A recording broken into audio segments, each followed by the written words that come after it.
I believe that this nation should commit itself to achieving the goal before this decade is out of landing a man on the moon and returning him safely to the earth. We hold these truths to be self-evident, that all men are created equal. I'm about to sign into law the Civil Rights Act of 1964.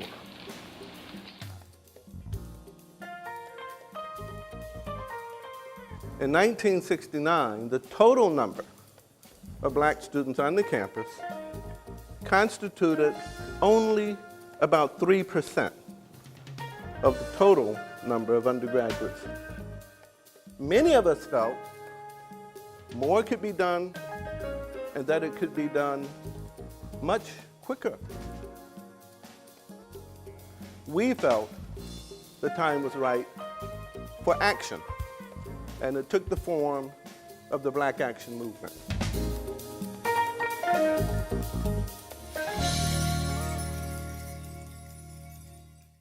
Thank you for joining us today for our program on diversifying higher education in the 70s.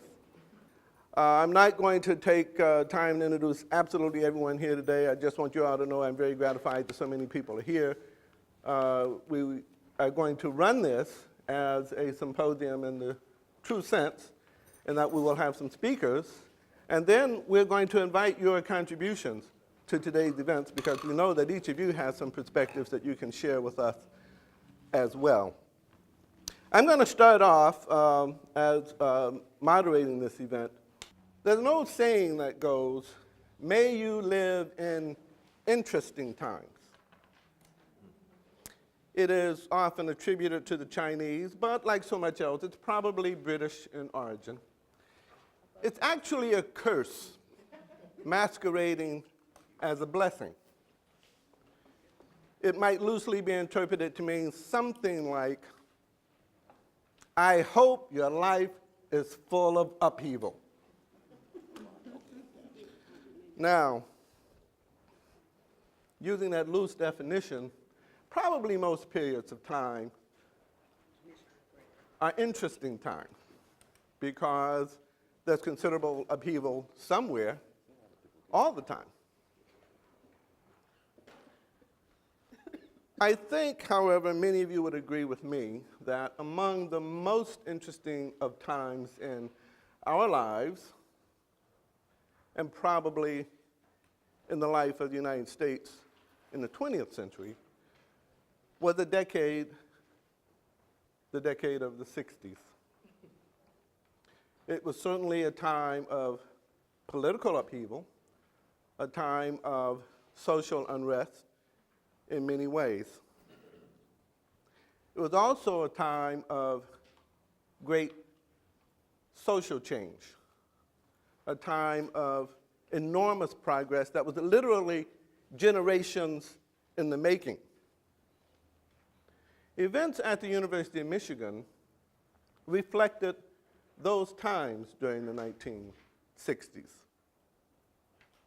In 1962, for example, the Port Huron Manifesto was written right down 94 by a group that included, as the major writer of that, Tom Hayden, a student at the University of Michigan, and that document became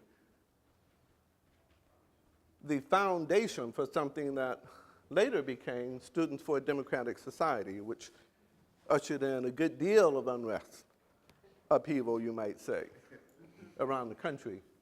In 1965, at the University of Michigan, the nation's first teach-in took place, right in the fishbowl. It was concerned with the Vietnam War.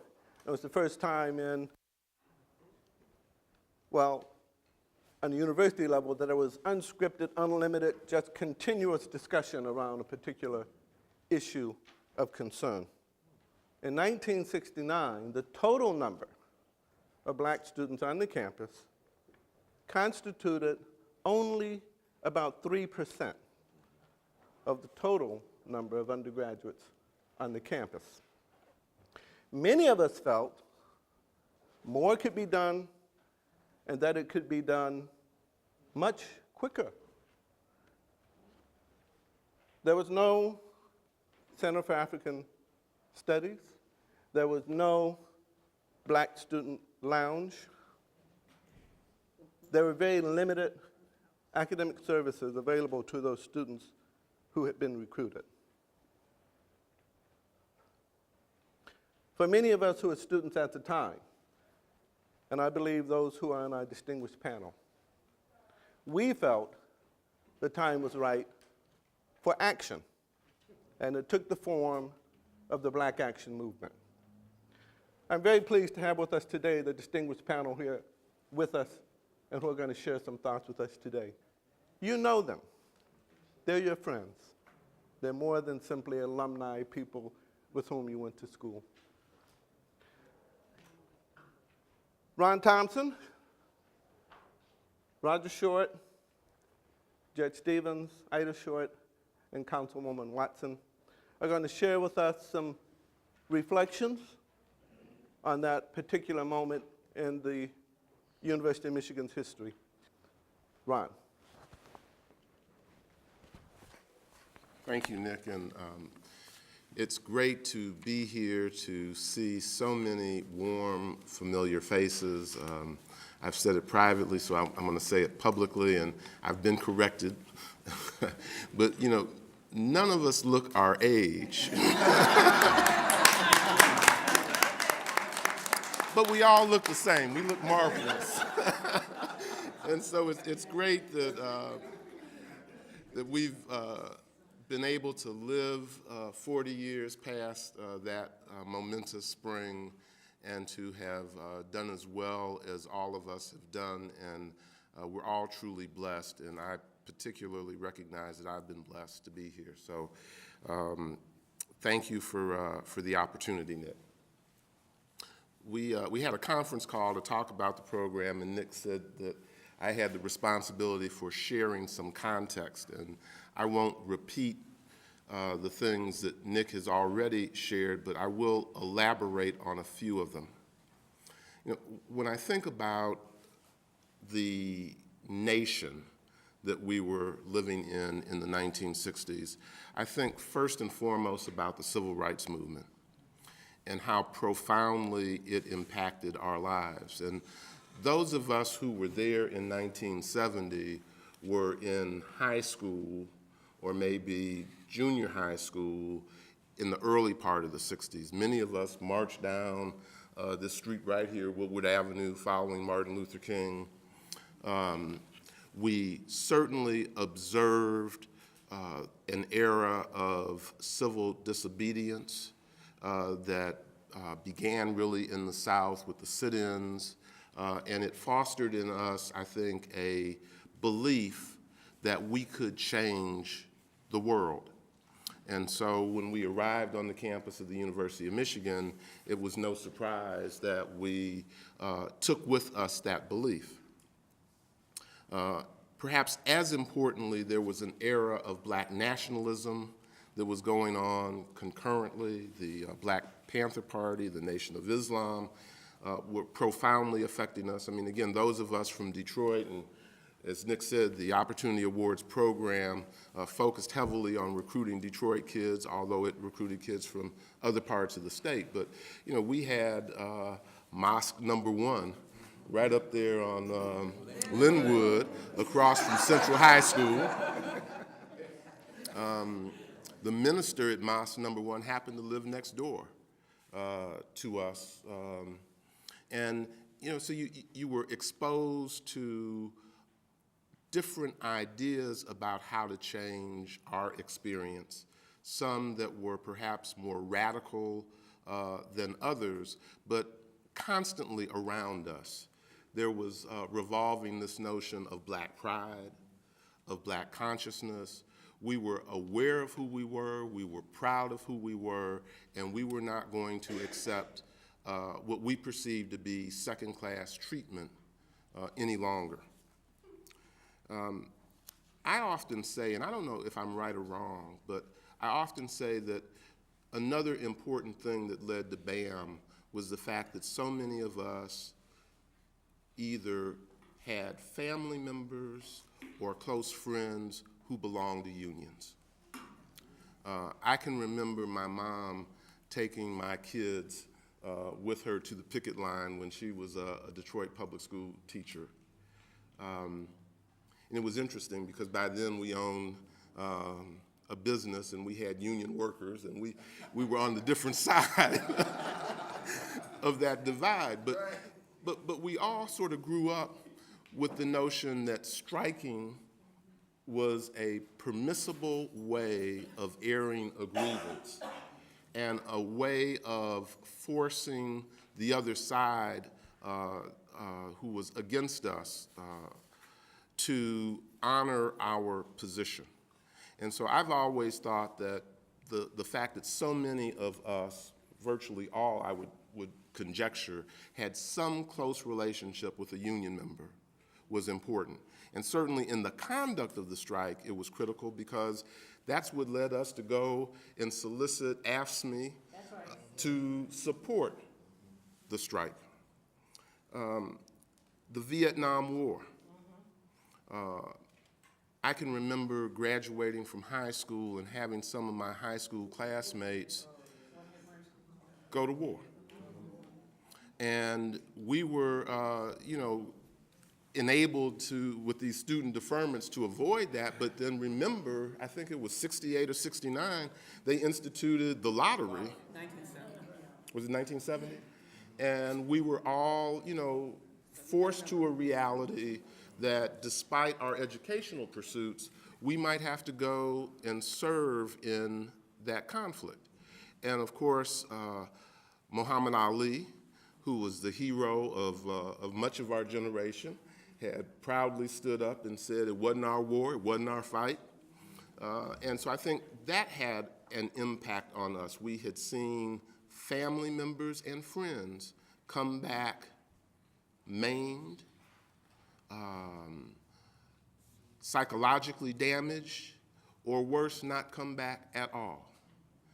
And so, we sort of, at a young age, were forced to deal with our own mortality. And I think that helped to add to our sense of impatience and our understanding that we needed to get on with the business of fostering change.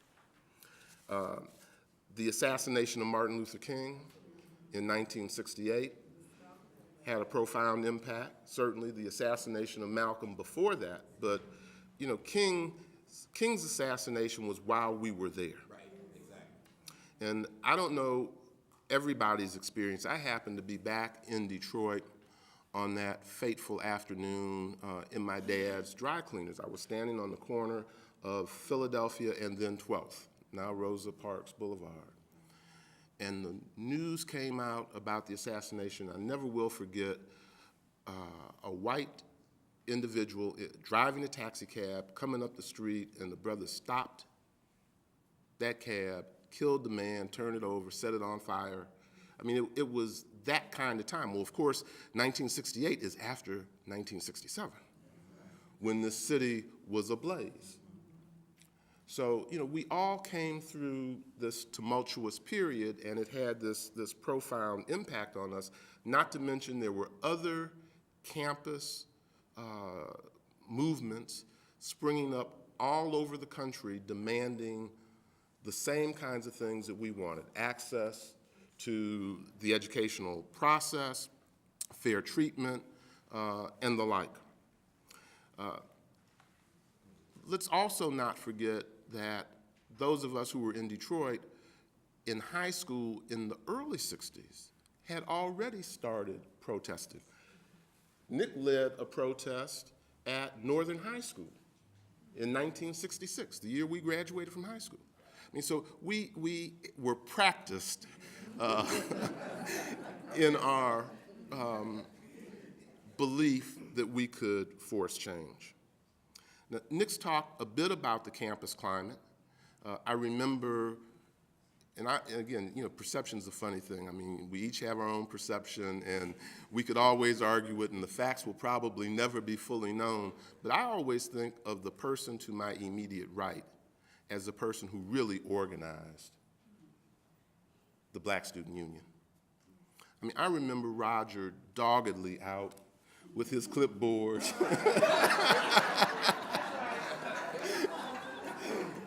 signing people up. You know, I had the good fortune of being the first president of the Black Student Union, but, you know, my leadership was nothing compared to the leadership of people like Roger Short, who really did the heavy lifting to get the group organized. And of course, you know, we all know Roger. He took care of the finances and made sure that we were solvent. But also, because of that growing number of students, there was a growing number of Black graduate students. And so there was a Black Law Student Association. And over in the School of Social Work, there was a Black Social Workers organization. So there were a number of Black organizations in addition to the Greek organizations on campus that were all speaking to issues surrounding how we were treated and what our perceptions of the university were. And as Nick has said, you know, not only was SDS on campus, but the gay and lesbian movement, you know, it first got its start there. Cynthia always talks about her freshman year roommate who ended up leading the Lesbian Student Association. So, you know, it was a time of great unrest around the campus, and we, as I recall, and others will have their own recollections and perceptions, we were not nearly as radical as some of the whites on campus. You know, what we were demanding was inclusion, was access, was, you know, fair treatment. We weren't looking to tear the place down or radically alter its mission. We really wanted to participate in that mission and then make the institution more sensitive to our culture, to our heritage, to our needs, and the like. And I never will forget an article that appeared in the Michigan Daily back when I was president of the Black Student Union that labeled me an Uncle Tom for not being as radical as the white kids and not wanting to, you know, tear the whole place down. And so I've often laughed at that treatment of me and the characterization. So what was the perception by all of us collectively on the campus at that time?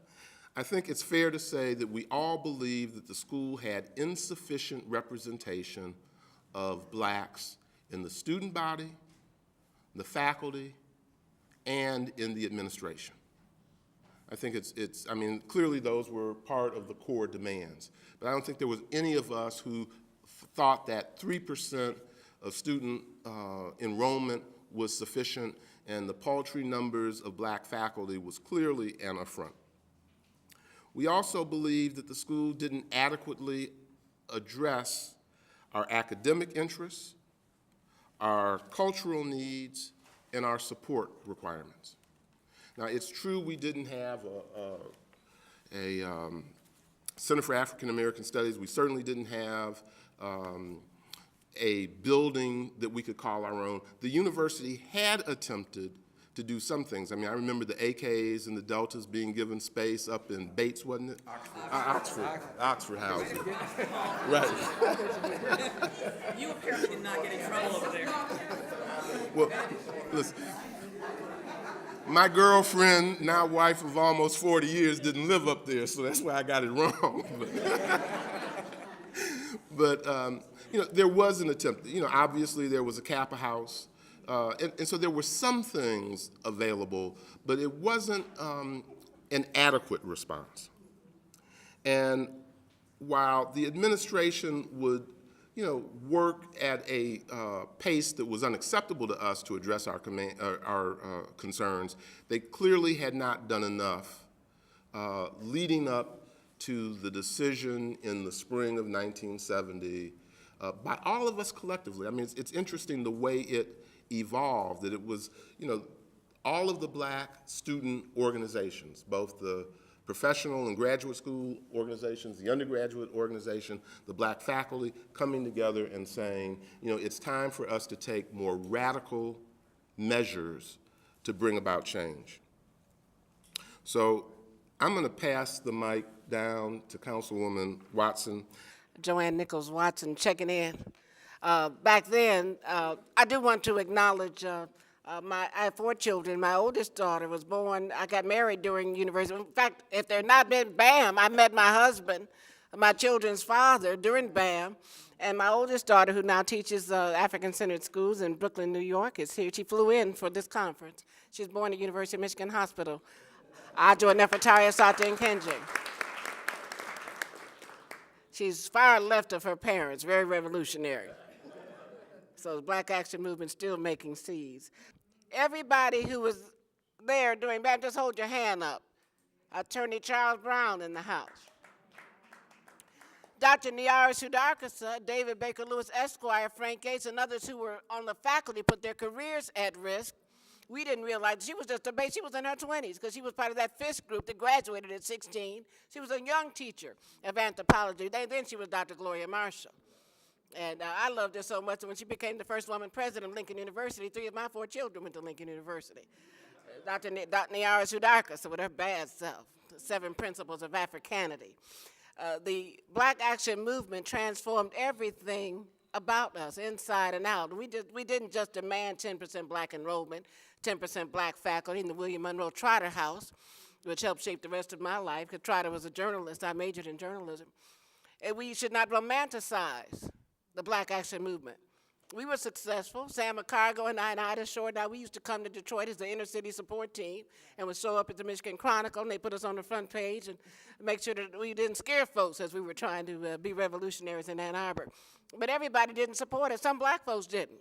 There was a black Board of Regents member who was rather embarrassed about us, who was frustrated by the fact that we were calling white folks racist. He said, why don't y'all graduate and quit all that protesting? Thank God for brilliant students like Kathy Bryan Harrison and others, you know, who just saw Green, who wore a suit even back then when the rest of us were wearing Black Panther clothes. Oh, help me, Holy Ghost. His hair was always cut. We were not monolithic, but what we did do was shelter ourselves with names like all the men were Rufus, all the women were Reba. We knew about the COINTELPRO because some of us had come from Detroit. I read How to Eat to Live. The Nation of Islam is right across the street from my high school, Central High School. I believed everything they said about the pigs, so I stopped eating pork at 14. My father thought I'd lost my mind. So the Republic of New Africa was also reigning supreme in Detroit with the late Dr. Mario Bedelli, with his bad self, who demanded that the 5 southern states become a black nation. So we had the Black Panther Party, Republic of New Africa. Gold had been going on, the Group on Advanced Leadership, also on Linwood, and the Freedom Now Party with Jaramogi, who was the founder of the Shrines of the Black Madonna, actually running for governor of the state of Michigan. The Reverend Milton Henry Esquire was also on that slate. So there was all kinds of hot stuff going on. So the Black Action Movement, we didn't see it as anything special. We were just paying our dues. So most of us who were involved in BAM were also selling Black Panther Party newspapers on campus. We were telling Eugene Gilman to wake up and sell those Muhammad Speaks papers on the diet. We were engaged with the struggle. We lived, breathed, ate the struggle. We were not doing it for ourselves, for our own careers. It was for the people. We wanted to live and die for the people. Those of us who got married, we just brought our children right along to the movement. We saw ourselves as change agents. And it was not something we did for that period. We wanted to make a difference for our people because we were not going to University of Michigan for us. We knew we weren't special there, but for the grace of God, we could have been the brother who was being hauled off to the Vietnam War, being hauled off to prison. We were blessed, and in order to pay God back for the blessings we received, as Africans who knew who we knew we had to struggle and fight for freedom for our people. So the liberation was the reason we were in it, and we're still in it. And I'm so happy to be here today.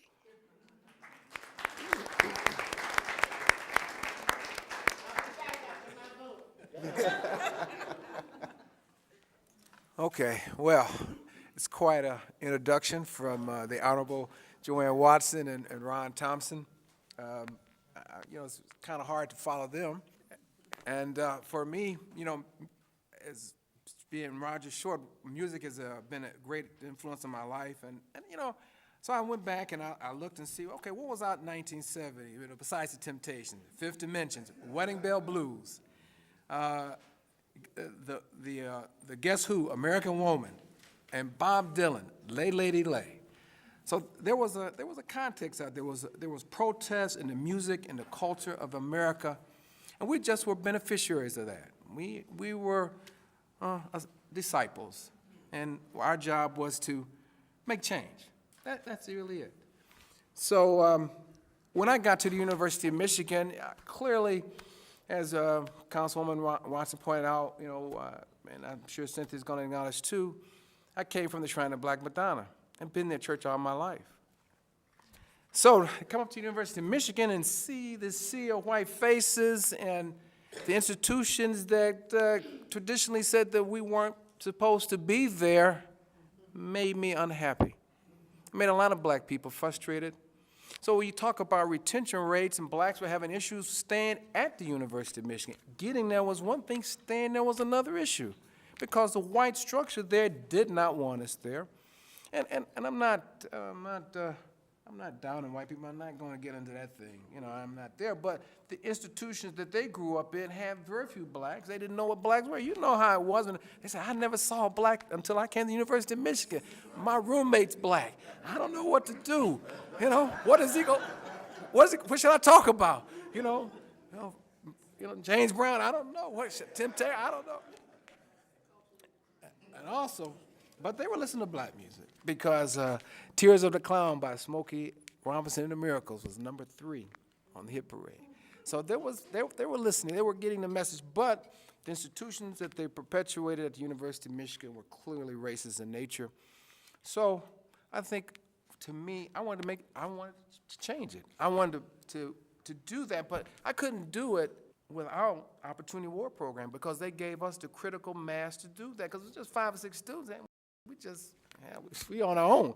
But when you have a critical mass, when you bring enough people into an institution like the University of Michigan, you reach a critical mass, and all you needed was an igniter or a couple of igniters to bring it together.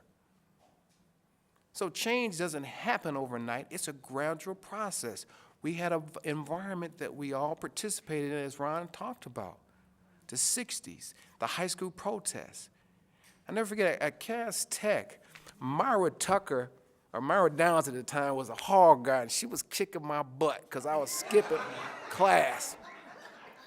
So I said, one day I'm going to become a hog guard. And sure enough, in my last year at Cass Tech, I became a hog guard. And I was out there patrolling the halls at Cass Tech, and I never forget this. I was just doing my job, making sure people got into class, couldn't open the doors when the bell rang.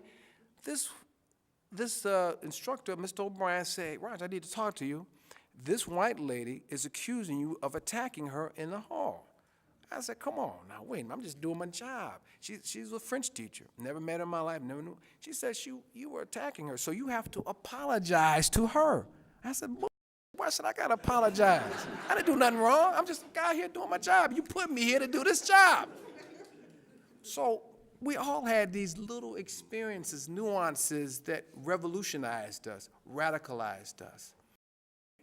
So it wasn't just me or Cynthia Stevens or Ron Thompson. It was that integration, interaction of other blacks. Those experiences that I shared from folks in Tuskegee, from Chicago, from New York, from Detroit, that really changed me as a person. And I am not going to sit up here and talk without mentioning the Shrine of Black Madonna, because that's where I got my basis from. Reverend Clegg and all that about being light and dark and all that, because black people still hung up about color when I was in school at the Shrine, or Central Congregational Church at the time. But you could see the change coming. He was going to make it happen. It didn't matter whether you were black or dark-skinned or light-skinned, you were still black in America. And that meant you were still brutalized, subjugated to the racist policies and institutions of this country. So we organized. That's it. That's it. I don't know. I can't say any more about that, but you know, it's just, you had differences of responsibilities and duties because the Black Action Movement was a culmination of the creation of the Black Student Union and that process of not integrating, but intersecting with the university at critical issues such as black student enrollment, having enough counselors, having recruiters going to black schools. There was a variety of issues that we went cross purposes with the university, and it culminated, as Ron pointed out, with a critical mass that, hey, you know what? Not only do we have enough blacks in various roles at the university, on campus, in faculty positions like Dr. Marshall, I can't get that African name yet. I'm gonna get it. Because I had her one-on-one anthropology. She was a great teacher. You know, as somebody whose name is Unjamazi, you ought to be able to say Niara. Niara, okay. I got it. I got it. I got it. So, you know, we reached that critical mass. But let me just say this, ladies and gentlemen. So we got this. The white students there were also supportive of us. They were very supportive of us. So the bottom line is that we needed the white students there. We needed them as a resource. They represented numbers that put pressure on the university. And the other piece is communication. We got our message out before the university could respond. We beat them to that punch. And so we, as with Ida and Sam McCargill and Joanne Watson, they went out and put the word out there. So we beat them to the punch, and that was critical in order to get our message out. Right now, today, one of the issues of institutionalization of the revolutionary struggle is that you bring all those revolutionaries into your organization and you make them appointees or work for you because you want to capture that flavor, and bring it into the institution. That is a challenge today we face because blacks are in a lot of positions. So the question is, how do we do another revolution? Well, it takes time. Takes struggle. But the key is that the University of Michigan at that time realized that that's when the BAM strike was over, they came out with that new publication talking about their positions on the BAM demands because they understood that they had to communicate directly to the faculty, directly to the staff, directly to the students in the future. Otherwise, we were going to continue to be ahead of the curve on them. So I'm not going to spend much more time because Cynthia's got to talk and so does Ida, and Ida's she's going to talk. You've been married how long? 37 years. So, so I'm just going to leave you with this couple points. Communication and organization is the key ingredients to any successful struggle. And when any institution that's worth its salt is going to look at those and bring those factors into the organization and use it for their purposes. Not to say the University of Michigan is a bad institution. No, far be it. We pay taxes, we support it, we elect regents to it. It's our institution. It's our institution. We just have to be careful that it reflects the diversity of the state of Michigan and United States of America. And if it can do that, we're all good. That's it. Thanks.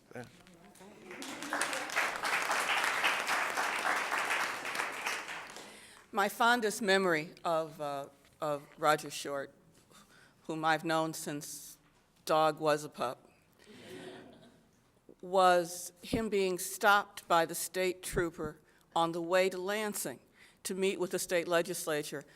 They didn't call themselves the Black Caucus at that point, but the representatives from our neighborhoods, to tell them what we were about to do. It was interesting that he was going 75 miles an hour because it demonstrated the impatience of the time, frankly. But it was also interesting that despite the fact that we were basically 12 years old, it occurred to us that we really did need to talk to and be connected with those persons who were in other positions, who held elective office. What was more amazing is that actually, all praises to them, Senator Brown, Basil W. Brown, Senator Dave Holmes, and Representative Morris Hood, and yes, everybody's favorite resolution maker, Jackie Vaughn, met with us. So when I think about this period, what I think about is the concept of connection. And actually, as I walked in the door and I was able to see a picture, there was a friend of ours who was a little bit to the left and a little bit to the loud. Dear brother Dave, who always said, "What it mean?" And I was thinking about what did this mean? because I really do like nostalgia as much as the next one. I really do prefer the pictures of me at 16 to those as I near 60, but the question is, for me, in a context, what does it mean? We are now a generation whose children and grandchildren have been handed an entirely different America, where we've exchanged the concept of color for the concept of a permanent underclass. When we came to Michigan, regardless of whether our dads and moms were public school teachers or rubber workers, we were all essentially middle class. Now, our middle class was different than the Europeans' middle class, but we were middle class in the sense that our parents saved more than they spent, that they had expectations that the next generation would do better than they, and they would kill us if we did not. They were middle class insofar as they made as real as possible the concept of building wealth. And for them, building wealth came through two ways. You bought a house, you paid your bills on time, and you were able to help your children through some sort of school. We came to Michigan, therefore, regardless of our experience with Europeans, anticipating that we were going to meet our parents' expectations, except, of course, we all went to Saul Green and got our hair cut off so we could have an afro. But we anticipated success. We've got a group of children behind us, young adults, who have degrees, who are in the process of getting degrees or are in their educational pipeline, who do not have a concept of expectation of success. And what I've been trying to figure out is, how do we think about reestablishing the values of the middle class, regardless of the income? How do we think about reestablishing the connection and the perception that there's a need for connection? We really did know that we were very young, even though we acted big and bad. And we understood that the graduate students knew some stuff we didn't know, even though there were more of us. And so we had to engage with them and to learn some things, engage their resources, but have some give and take. We understood that the faculty that were there because they were extraordinary, or they wouldn't have been hired, because you don't get to be the first black person in the room because you're less than incredible. But we perceived that they owed us something, sort of. They owed the community something. But we also understood that they were taking a risk. And so there were different levels of involvement that, despite the rhetoric, I think we came to respect. We understood, even though we spoke unkindly of the name of a certain administrator, that he played a valuable role. We talked about him like a dirty dog and yesterday's napkins.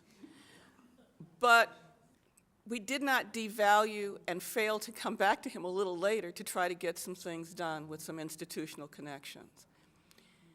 I don't know that we can do that we're doing that now. I don't know that our kids know to do that now. And as that generation, the largest generation of, and it's scary, we are a generation now, of college-trained persons of color, who it seems like there's something we ought to be doing. It's good that we're recruiting for the University of Michigan to the extent that we are. It's good that we still push those institutions. But for the first time in the life of people of color, there is a clear class divide and there is a generational divide, that if we don't survive it and do something about it, Dave's question of what it mean would be, it don't mean a damn thing. Except that once upon a time, there were people called Negroes, and they turned into blacks, and then one day they disappeared.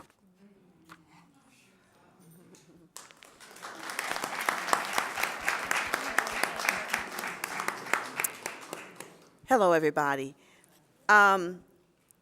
They've said so many things here today, it's very hard to try to keep it all together up here and not spill over and talk for a long time.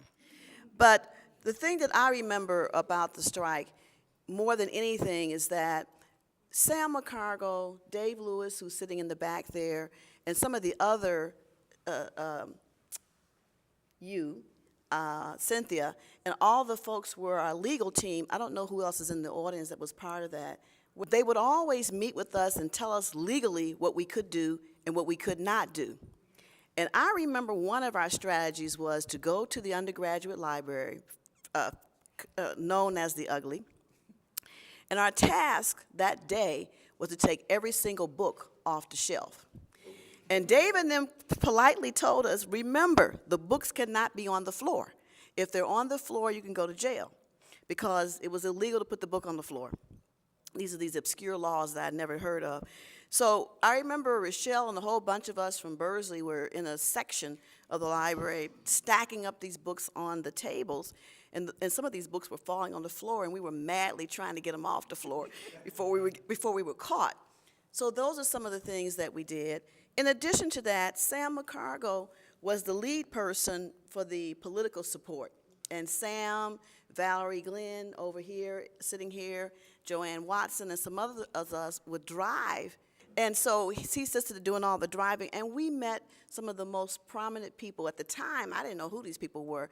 I'm just thinking we're going to meet with people getting support, because I had no knowledge of where they were in their role in society exactly as I do today. So we met people like the president of AFL-CIO, ASME. We met frequently with the Michigan Chronicle, and places like that is where we went every single day. The other thing that we did is we had to meet with our mamas. The good thing about my mother and Sam's mother and Valerie's mother is that they prepared food for us. They knew we were coming, so every time we come down, we knew we were going to get a good meal, because we were here all day, and we'd literally drive back to campus and do our reports. And Sam was a really hard taskmaster, which he still is today. He made sure we did everything. He really worked very hard with us, because he was the only male in the bunch. It was all females plus Sam. So we did a lot of work here, and at the time, I did not know that some of that work that we were doing was going to continue to have to be done in terms of other social movements. So, for example, many of you know that we're in a major struggle here in Detroit Public Schools, of which I am a board member elected to the Detroit Public School Board. And the point that Cynthia made about class war, this war is still here. It has not gone. And I also believe that the sense of blacks being on a plantation has not gone. All we've done is put on suits, made more money, and some other things have happened, but we still have the issue of who is going to have an education and what kind of education are we going to have for our children. So for me, some of the things that we did in the strike, we're still doing as we move along with the issues that I have right now with the Detroit Public Schools and the financial manager that the governor has appointed. But I'd like to point out, when we look at the Black Action Movement, that many of the academic classes, like they talked about Gloria Marshall, they didn't mention Naomi Long Madgett, who taught the first literature courses on campus, the African American literature courses, and out of our movement came other movements. There was a great need to have Native American courses taught on campus, Chicano American courses. The whole studies department, Chicano Studies Department, came about all because of our movement. So what I'm trying to say here, and I'm going to wrap this up, is that that movement, which was part of a greater movement that Ron and Roger and Cynthia talked about, has actually caused other disenfranchised people to come along with us or behind us to expand their opportunities in this country. And so that is important for us to remember, that we didn't just do it for us, our children, or the future African American children, but it's also all the other disenfranchised groups.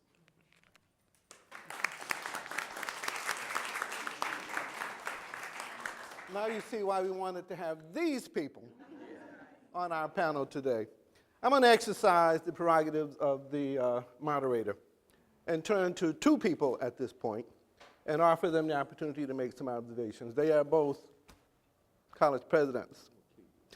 President Sudhakar, you were a faculty member at the time, and we wonder if you might share with us some perspectives from the viewpoint of a faculty member, perhaps one supportive of the students, perhaps one concerned about what was taking place on the campus at the time, but any observations you might care to share with us about that momentous time. Thank you so much, Nick. Is this on? Can everybody hear me? Yes. First thing I want to say is that I'm an unemployed president. But you always will have the title of president. Yeah, I haven't been at Lincoln for quite a while. I am so grateful to Phil Bowman for having invited me to come up for this. And I tell you, I'm looking at these people whom I knew when they were students, and Ron, you're right, nobody's changed. You know? I mean, I knew that you were all brilliant when you were students, and they have affirmed it now, right? This has just been so enlightening. I really appreciate the points that you all made, because some of them dovetail with points that I'm going to make this afternoon, but others were ones that I didn't think about, and they're so very important. And I think our students were just so great in feeling empowered and in being courageous. I admired at that time how courageous you all were. And I remember when the women decided that we were going to boycott or blockade all the parking garages so that people, the faculty members, couldn't park, I almost got killed. And I said, oh my God, my son, whose daughter I have here with me now, my son probably won't have a mother if I keep on following these people. But anyway, I don't have anything to add to the analysis. I think it was brilliant. I think it was thorough. I think the forward-looking remarks that were made by several people, including Judge Stevens, are just ones that make us know that the struggle continues. And the one thing that we really do have to do is figure out how to get the young people. I'm now a grandmother of an 18-year-old and 4 others on down from that, even though Michael was my only child.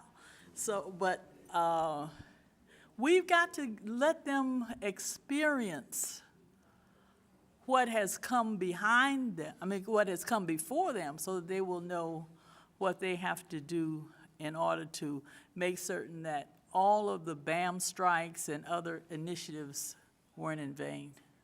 Thank you. Clyde, I'd like for you to give us some perspective about the role played by graduate students and some of the graduate student organizations. One of the things that should be very clear from the remarks is there was a diffusion of involvement with respect to BAM. People at all different levels, undergraduates, graduates, faculty, union members, workers, white students, black students, and so forth. We've heard references to some of the graduate students, so I'd like, if you could, in your remarks, include some comments about roles played by graduate students or graduate student organizations. When Ron was talking about all of the other things going on, the context, I thought the roots and the context is so important, because so often today, not just young people, but I see people who call themselves leaders in our community that just don't get the fact that you gotta know the season, you gotta know the context, you gotta know the roots of things. If you don't know the root of things, you really honestly don't even know the nature of the thing that you're working with. But our work is far from being over. Far from being over. Thank you. Thank you. Appreciate that.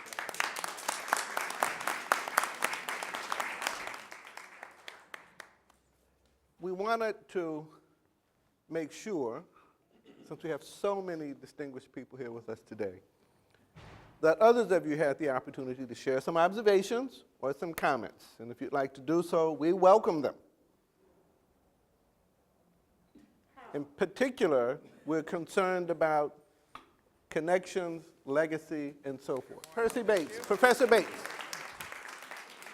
This has been an extraordinary morning for me, I must say to you all.